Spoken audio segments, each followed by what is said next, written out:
रिफत भाभी का फ़ोन था। सख्त घबराई हुई थी, बुला रही थी, कहने लगी भाई फ़ौरन आइए और अपने दोस्त को समझाइए, उनका दिमाग चल गया है। मैं और नसीर बचपन के दोस्त थे, लंगोटिया यार, ज़िंदगी भर के संगी, अज़हद बेतकल्लुफ़।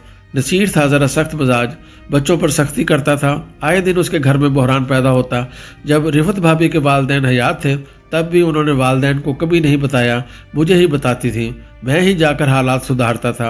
अब इस उम्र में हालात बेहतर हो गए थे। नसीर की तबीयत में ठहराव आ गया था, इसलिए भाभी की ये फ़ोन कॉल मेरे लिए गैर मुतवक्को थी।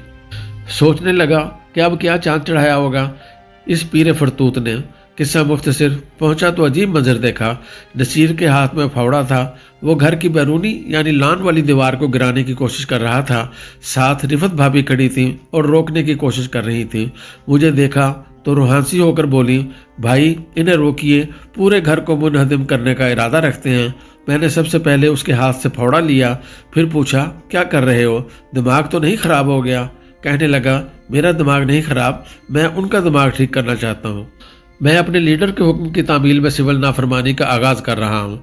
इस घर में उनकी फैक्ट्री का सीमेंट लगा हुआ है, इसे गिराना ही गिराना है। इसकी बात सुनकर मेरी हंसी छूट गई। कहने लगा आज तुम हंस लो मगर तुम लोग एक दिन रोओगे। मैं उसे बड़ी मुश्किल से घर के अंदर लाया, रिफत भाभी को चाय बनाने का कहा। काफ़ी देर के बाद नसीर इस पोजीशन में हुआ कि बात सुन सके। मैं उससे मुखातिब हुआ, तुम क्या समझते हो कि घर गिराकर और सीमेंट वाला एहसान उतारकर तुम बाईकाट में कामयाब हो जाओगे? ये प्लाट भी तो उन्हीं की हाउसिंग कॉलोनी में है। बाईकाट करना है तो घर के इंतजाम के बाद ये प्लाट भी बेचो। बिजली, गैस और पानी भी इस कॉलोनी की वसातत से मिल रहे हैं, इनका भी बाईकाट करो। तुम्हारे पोते आर्मी पब्लिक स्कूल में पढ़ते हैं, उन्हें भी वहाँ से उठाओ और किसी और स्कूल में डालो। एक बेटा तुम्हारा मेजर है, दूसरा कर्नल, उनसे भी इस्तीफे दिलवाओ और इस्तीफों से पहले उनके लिए मुतबादिल मुलाजमतों का बंदोबस्त करो। बहू तुम्हारी आर्मी पब्लिक स्कूल में पढ़ाती है, उसे हुक्म दो कल से वहाँ पढ़ाना छोड़ दे।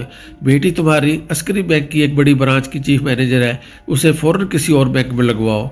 जब ये सब कुछ कर चुको तो रिफत भाभी को भी इनके बैंक भेज दो, क्योंकि वो एक आर्मी ऑफिसर की साहबजादी हैं और चूँकि बाईकाट तुमने मुकम्मल करना है और संजीदगी से करना है, इसलिए एक आर्मी अफसर की साहबजादी तुम्हारे घर में हो तो सारा बाईकाट मशकूक हो जाएगा। और हाँ, तुमने फौजी फर्टिलाइज़र और दूसरी ऐसी कंपनियों के जो हिस्से खरीद रखे हैं वो भी फ़ौरन बेचो ताकि बाईकाट की तकमील की तरफ बढ़ सको। तुम्हारे बेटों को आर्मी अफसर की हैसियत में जो प्लाट मिले हैं वो भी फ़ौरन वापस कराओ। मेरे बात ख़त्म करने तक नसीर का मुंह लटक चुका था, उसकी ज़ुबान गुंग हो चुकी थी। सर्द मौसम के बावजूद माथे पर पसीना आ रहा था। रिफत भाभी ने इस गर्म लोहे पर अपनी तरफ से भी चोट लगा दी। कहने लगी मैं बच्चों को लेकर भाई के घर में शिफ्ट हो जाऊंगी। बच्चे भी तो आखिर एक फ़ौजी अफसर के नवासे हैं, वो अगर उसके पास रहे तो बाईकाट पर हर्फ आएगा। और बेटी की मंगनी एक कप्तान से हुई है, वो भी तोड़ना पड़ेगी। ये है वो सूरत हाल जो हकीकी सिविल नाफरमानी की सूरत में पेश आएगी। तहरीक इंसाफ के बेशुमार अरकान के साथ यही होगा। बाईकाट का ये मतलब नहीं कि अस्करी दलिया और कस्टर्ड ना इस्तेमाल किया जाए। बाईकाट सिर्फ इसी सूरत में मुकम्मल बाईकाट कहलाएगा जब असाकर से ताल्लुक़ रखने वाली हर चीज़, हर रिश्ते और हर हवाले का बाईकाट होगा। बाईकाट का हुक्म देने वालों को कुछ फ़र्क नहीं पड़ेगा। हुक्म देने वाले और हुक्म की तामील करने वाले में बहुत फ़र्क होता है।